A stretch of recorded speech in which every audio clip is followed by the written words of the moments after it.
بسم الله الرحمن الرحيم. هذه أبيات كتبها أخونا الفاضل محمد علال حمدي وفقه الله في رثاء أخينا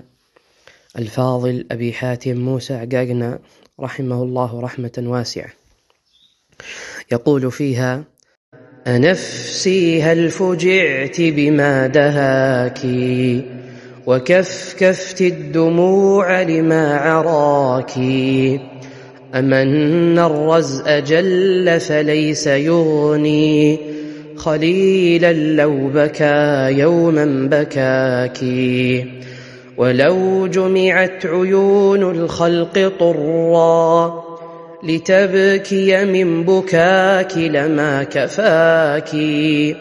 فسحي عبرة من بعد أخرى بإثر عبرة تجلو صداك،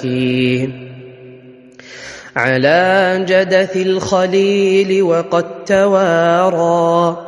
عن الأنظار لا يسمع نداك،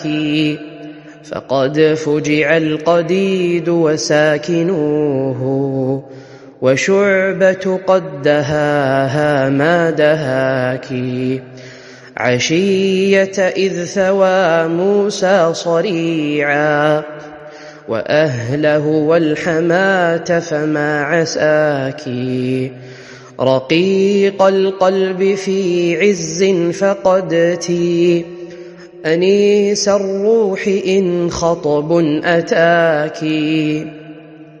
ندي الصوت للقرآن يتلو وليث في المنابر قد دعاك، صفي القلب لا تبعد ولكن لتقرب علني أخفي التشاكي،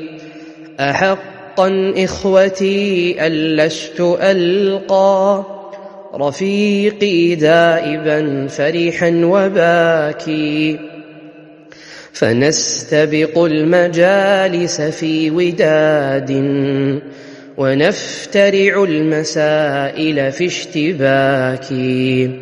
سقاه الله غيثا إثر غيث وهتنا بعد هتن باشتراك، سقاه الله غيثا إثر غيث